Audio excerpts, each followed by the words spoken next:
আজকের গুরুত্বপূর্ণ আঞ্চলিক সংবাদে সবাইকে জানাই স্বাগতম। আজকের সন্ধ্যার বিশেষ বিশেষ খবর হলো রবীন্দ্র রাজুর কাছে কৃপার নামে নালিশ দলীয় কর্মীদের, করিমগঞ্জে বিজেপির সাংগঠনিক সভা, দস্তুর মতো রক্তজল করে 2 লক্ষাধিক মুসলিম ভোটার থাকা করিমগঞ্জ লোকসভা কেন্দ্রে বিজেপি প্রার্থী কৃপানাথ মালাকে জয়ী করিয়ে এখন দলীয় কর্মীরাই তার বিরুদ্ধে ক্ষোভে ফুঁসতে শুরু করেছেন। জয়ী হওয়ার পর থেকেই বিজেপি কর্মীদের আর পাত্তা দিচ্ছেন না কৃপানাথ মালা, তাদের ফোনও তুলছেন না তিনি। আসাম ত্রিপুরার সাংগঠনিক সম্পাদক রবীন্দ্র রাজুকে কাছে পেয়ে এ নিয়ে নিজেদের খুব উগরে দিয়েছেন বেশ কজন দলীয় কর্মী। সাংগঠনিক সভায় রাজুর কাছে কৃপার বিরুদ্ধে নালিশ জানিয়েছেন তারা। অন্যদিকে তিরঙ্গা যাত্রা নিয়ে দলীয় কর্মীদের পরামর্শ দিয়েছেন রাজু। সাংগঠনিক বৈঠকে অংশ নিতে করিমগঞ্জ এসেছেন রবীন্দ্র রাজু। এদিন দুপুরে বিজেপি কার্যালয়ের সভা অনুষ্ঠিত হয়। সভায় সদ্য অনুষ্ঠিত লোকসভা নির্বাচনের প্রসঙ্গ তুলেন রাজু। এই আসনটি নিয়ে চাপে ছিলেন প্রদেশ নেতৃত্ব। তারপরও 2 লক্ষাধিক মুসলিম ভোটার থাকা কেন্দ্র দখল করতে সক্ষম হয়েছে বিজেপি। দলীয় কর্মীরা রক্তজল করে হাঁটাহাঁটি করায় এই আসনটি দ্বিতীয়বারের জন্য জয়ী হতে সক্ষম হয়েছে বিজেপি। এমন মন্তব্য করে রাজু এ নিয়ে করিমগঞ্জ বিজেপি কর্মীদের ভূয়সী প্রশংসা করেন। তখন রাজুর কাছে নালিশ জানাতে শুরু করেন সাংগঠনিক বৈঠকে থাকা একাধিক পদাধিকারী। সূত্রের খবর, ওই সময় কজন পদাধিকারী রাজুর বক্তব্যের মাঝখানে কৃপার বিরুদ্ধে নালিশ জানাতে শুরু করেন। তারা বলেন, করিমগঞ্জ আসনটি নিয়ে আমরা বেজায় চাপে ছিলাম। এমনিতেই কৃপার বিরুদ্ধে ভোটারদের মধ্যে ব্যাপক ক্ষোভ ছিল, তার উপর মাত্রাতিরিক্ত মুসলিম ভোটার। এরপর আমরা দিনরাত পরিশ্রম করে কৃপাকে জয় করিয়েছি, কিন্তু তিনি জয়ী হওয়ার পরই আমাদের থেকে দূরত্ব বজায় রাখতে শুরু করেছেন। আমাদের সঙ্গে কোনো সম্পর্কই রাখছেন না, এমনকি ফোন পর্যন্ত রিসিভ করছেন না।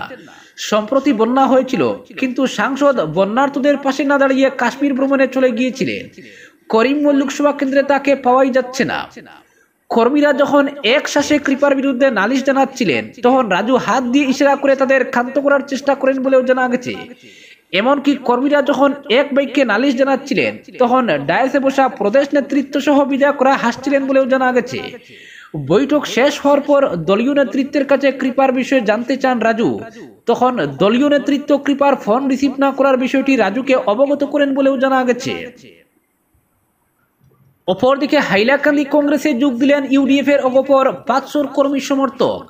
পঞ্চায়েত নির্বাচনের পূর্বে শক্তি বাড়ল হাইলাকান্দি জেলা কংগ্রেসের। জেলার বিভিন্ন স্তরের প্রায় 5 শতাধিক রাজনৈতিক ব্যক্তিত্ব কংগ্রেস দলে আনুষ্ঠানিকভাবে যোগদান করেছেন। এর মধ্যে এআইইউডিএফ দলের প্রাক্তন জেলা পরিষদ সদস্য ইমরুল আলম বড়ভুইয়া প্রায় 2 শতাধিক সমর্থকদের নিয়ে কংগ্রেস দলে যোগদান করেছেন। আসাম গণ পরিষদের প্রাক্তন জেলা সভাপতি আফতাবউদ্দিন লস্করের নেতৃত্বেও প্রায় 2 শতাধিক দলীয় কর্মী রাহুল গান্ধীর দলে যোগদান করেছেন। জেলা কংগ্রেস ভবনে আয়োজিত এই যোগদান কর্মসূচি ও সংবর্ধনা অনুষ্ঠানে আসন্ন পঞ্চায়েত নির্বাচন নিয়ে কংগ্রেস দলের রণকৌশল নিয়েও দীর্ঘ আলোচনা করা হয়। জেলা কংগ্রেস সভাপতি শামসুদ্দিন জানান, আজ এআইইউডিএফ এর হাইলাকান্দি শাখার 48 জন পদাধিকারী কংগ্রেস দলে যোগদান করেছেন। অন্যদিকে অগপ দলের 52 জন মন্ডল ও ব্লক পর্যায়ের নেতাও দল ত্যাগ করে কংগ্রেস দলের সাতার তোলায় এসেছে। তাছাড়া কাটলিচুড়ার বিধায়ক সুজামউদ্দিন চৌধুরীর ডান হাত বলে পরিচিত জেলা পরিষদ সদস্য ইমরুল আলমও কংগ্রেসে দলবল নিয়ে যোগদান করেছেন। সদ্য কংগ্রেসে যোগদান করা অগপ দলের প্রাক্তন জেলা সভাপতি আফতাবউদ্দিন লস্করকে কংগ্রেস ভবনে বরণ করে সংবর্ধনা প্রদান করা হয়। জেলা কংগ্রেস সভাপতি দাবি করেন যে বৃহৎ সংখ্যক এই নেতাকর্মীদের যোগদানের ফলে কংগ্রেস দল হাইলাকান্দিতে আরো শক্তিশালী হয়েছে। রীতিমতো দুলিশ্বাত হয়ে পড়েছে আজমনের দল। তাই আগামী পঞ্চায়েত নির্বাচনে হাইলাকান্দিতে কংগ্রেস দল অন্যান্য রাজনৈতিক দলগুলোকে হোয়াইট ওয়াশ করবে। প্রতিটি পঞ্চায়েতেই কংগ্রেসের জয় জয়কার হবে। জেলা পরিষদ দখল করবে কংগ্রেস। প্রদেশ কংগ্রেসের সহ সভাপতি শরীফুজ্জামান লস্কর, জেলা কমিটির সাধারণ সম্পাদক মনোজ মোহন দেব, বর্ষিয়ান কংগ্রেস কর্মী হিরালাল দত্ত পুরকায়স্থ প্রমুখ এই অনুষ্ঠানে উপস্থিত ছিলেন। এই যোগদান অনুষ্ঠানের মাধ্যমে হাইলাকান্দি জেলা কংগ্রেসের সাংগঠনিক শক্তি আরো দৃঢ় হলো, যা আসন্ন নির্বাচনে কংগ্রেসের সাফল্যের সম্ভাবনা বৃদ্ধি করবে বলে অনুষ্ঠানের শেষে সহ সভাপতি শরীফুজ্জামান দাবি করেন। অপরদিকে বাংলাদেশে হিন্দু নির্যাতন, শিলচরে মুখে কালো মাস্ক পরিধান করে প্রতিবাদ। বাংলাদেশে হিন্দুদের সুরক্ষার দাবিতে বিভিন্ন সংগঠন সহ শিলচরের জনগণ ও ইসকন মন্দির ও ভারত সেবাশ্রমের স্বামীজিরা মুখে কালো মাস্ক পরিধান করে প্রতিবাদ করেন। আজ এই প্রতিবাদ জানান তারা।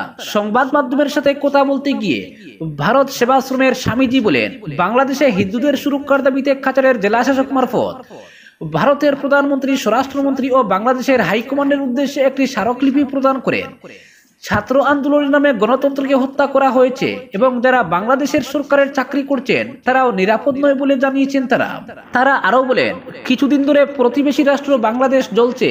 বিষয়টি নিয়ে গভীর উদ্বেগ প্রকাশ করে বাংলাদেশের হিন্দু নির্যাতন দমন করার পাশাপাশি বাংলাদেশের সংখ্যালঘু মানুষের প্রাণ রক্ষার্থে প্রধানমন্ত্রী নরেন্দ্র মোদী, ভারতের স্বরাষ্ট্রমন্ত্রী ও বাংলাদেশের হাইকমান্ডের হস্তক্ষেপ কামনা করেছেন তাদের দাবি যদি না মানা হয় তাহলে আগামী দিনে গণতান্ত্রিকভাবে বৃহত্তর গণ আন্দোলন গড়ে তুলবেন বলে জানিয়েছেন। অপরদিকে বরাকের তীরে বিপজ্জনক পরিস্থিতিতে পাঠদান চলছে পূর্ব গোবিন্দপুরের স্কুলে। কর্তৃপক্ষের চরম অবহেলা নিয়ে নানা প্রশ্ন এলাকায়। এ যেন একেবারে এক ভয়ঙ্কর অবস্থা। বরাক নদীর একেবারে গর্বে এক শিক্ষা প্রতিষ্ঠান, তাও আবার প্রতিনিয়ত বরাক নদীর ভাঙ্গন অব্যাহত রয়েছে। বরাকের ভাঙ্গনের শিক্ষা প্রতিষ্ঠানটির অবস্থা একেবারে শোচনীয়। যে কোনো সময় ঘটতে পারে বড় ধরনের অঘটন। এই ভয়ঙ্কর পরিস্থিতির মধ্যেও বিদ্যালয়ে পাঠদান চালিয়ে যেতে বাধ্য শিক্ষক শিক্ষিকারা। স্কুলটি পরিদর্শন করে যে দৃশ্য পরিলক্ষিত হয় সেটা একেবারে বিস্ময়কর। স্কুলটি রয়েছে উদারবন বিধানসভা কেন্দ্রের অন্তর্ভুক্ত গোবিন্দপুর আলগাপুর জিপির পূর্ব গোবিন্দপুর দ্বিতীয় খণ্ড গ্রামে। এই ইস্ট গোবিন্দপুর এমই স্কুলটি রয়েছে লক্ষ্মীপুর প্রাথমিক শিক্ষা খণ্ডের অধীনে। কমান থেকে অষ্টম শ্রেণী পর্যন্ত 115 জন ছাত্রছাত্রী রয়েছে এই বিদ্যালয়ে। বেশিরভাগ অবুঝ শিশু থাকা বিদ্যালয়টি বরাক নদী গিলে নেওয়ার মতো অবস্থায় দাঁড়িয়ে চরম সাহসিকতার পরিচয় দিয়ে মারাত্মক ঝুঁকি নিয়ে ছাত্রছাত্রীদের পাঠদান চালিয়ে যাচ্ছেন শিক্ষক শিক্ষিকারা। কয়েক বছর থেকে বরাক নদীর ভাঙ্গনে স্কুলের মূল ভবন, শৌচাগার, রান্নাঘর নদীগর্ভে বিলীন হয়ে গেছে। আলাদা করে টিনের শেড তৈরি করে পাঠদান চলছে কয়েক বছর থেকে, এখন তাও আর রক্ষা হচ্ছে না। একে একে বরাকের গর্ভে তলিয়ে যাচ্ছে পুরো স্কুল গৃহ। কয়েকদিন ধরে লাগাতার ভাঙ্গন অব্যাহত, তবু পাঠদান চালিয়ে যেতে বাধ্য হচ্ছেন শিক্ষক শিক্ষিকারা। বিকল্প ব্যবস্থা নিতে কোনো রকম মাথা ব্যথা নেই বিভাগীয় ঊর্ধ্বতন কর্তৃপক্ষের। বর্তমানে এই স্কুলের দৃশ্য দেখলে যে কেউ আটকে উঠবেন, কিন্তু টনক নড়ে না শিক্ষা বিভাগের ঊর্ধ্বতন কর্মকর্তাদের।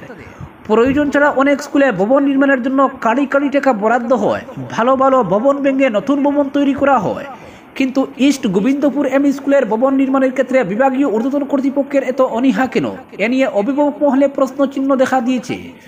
বড় অঘটনের পর তবেই কি টনক নড়বে শিক্ষা বিভাগের, এই প্রশ্ন স্থানীয় জনগণের। এই সংবাদের সঙ্গে থাকা ছবি দেখলেই ধারণা হয়ে যাবে স্কুলটি কত বিপজ্জনক অবস্থা দাঁড়িয়ে রয়েছে, কত প্রাণের ঝুঁকি নিয়ে পাঠদান চলছে।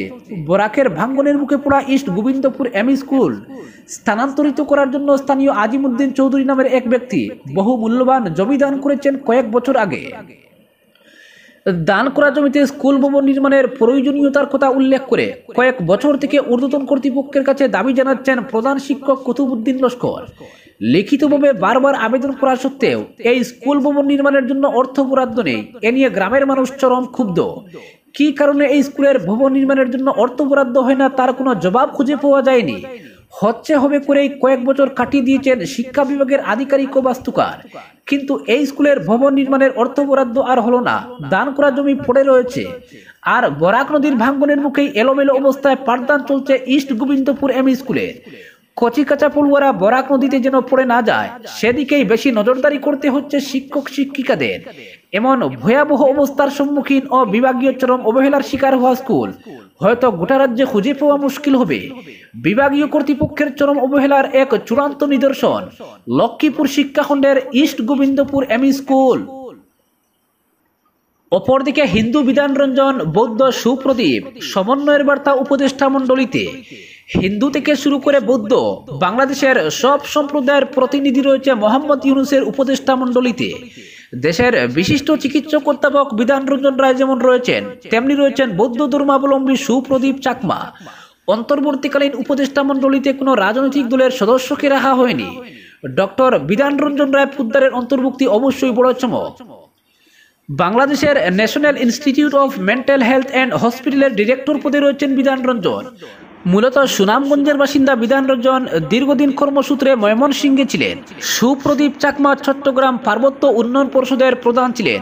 এছাড়াও ভিয়েতনাম, শ্রীলঙ্কা, স্পেন ও মেক্সিকোতে বাংলাদেশের রাষ্ট্রদূত হিসেবেও কাজ করেছেন তিনি। উপদেষ্টা মণ্ডলীতে রয়েছেন বাংলাদেশ ব্যাংকের প্রাক্তন গভর্নর ডক্টর সালেউদ্দিন আহমেদ। দেশের ব্যাংকিং ব্যবস্থার আধুনিকীকরণে তাকে পথিকৃৎ হিসেবে গণ্য করা হয়। অপরদিকে আমার উপর আস্থা রাখুন ঢাকায় পৌঁছে এই বার্তা দিলেন মোহাম্মদ ইউনূস। পাশাপাশি তিনি এই আশ্বাস বাণীও শুনিয়েছেন যে নতুন স্বাধীন বাংলাদেশে কারোর উপর আর হামলা হবে না। এদিন দুপুরে ঢাকা বিমানবন্দরে পৌঁছার পর এক সাংবাদিক সম্মেলনে অন্তর্বর্তী সরকারের অগ্রাধিকারের বিষয়টি স্পষ্ট করে দেন অধ্যাপক ইউনূস। তিনি জানান, দেশটিতে আইনের শাসন বহাল করাই হবে প্রথম লক্ষ্য, এরপরই অন্য কাজে মনোনিবেশ করতে হবে। ইউনূস বলেন, নতুন বিজয়ের মাধ্যমেই বাংলাদেশ নতুন বিজয় দিবস শুরু করলো। আমাদের এগিয়ে যেতে হবে। যারা এটি করেছে তাদের প্রতি কৃতজ্ঞতা। তারা দেশকে রক্ষা করেছে, দেশকে পুনর্জন্ম দিয়েছে। আজকে আমার আবু সাঈদের কথা মনে পড়ছে, যে আবু সাঈদের কথা দেশের প্রতিটি মানুষের মনে গেঁথে আছে।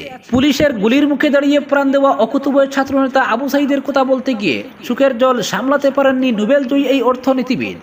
হাসিনা সরকারের পতনের পর দেশ জুড়ে যে আইন শৃঙ্খলার চরম অবনতি হয়েছে তাতে গভীর উদ্বেগ প্রকাশ করে ইউনূস বলেন, দেশে আর কারোর উপর হামলা হবে না, আমার উপর আস্থা রাখুন, দেশে কারো উপর কোনো হামলা হবে না। বৈষম্য বিরোধী ছাত্র আন্দোলনকে ইউনূস দ্বিতীয় স্বাধীনতা হিসেবে উল্লেখ করেছেন আর এই স্বাধীনতা রক্ষা করার আহ্বানও জানিয়েছেন। তার কথায়, এই স্বাধীনতা আমাদের রক্ষা করতে হবে। ছাত্রদের মাধ্যমে অর্জিত এই বিজয়ের ফসল দেশের প্রতিটি পরিবারে পৌঁছে দিতে হবে। তার সাফ বার্তা, এই সময় আমার কথা আপনাদের শুনতে হবে। যদি আপনারা আমাকে শুনতে না চান বলে দেবেন, আমি ফিরে যাব।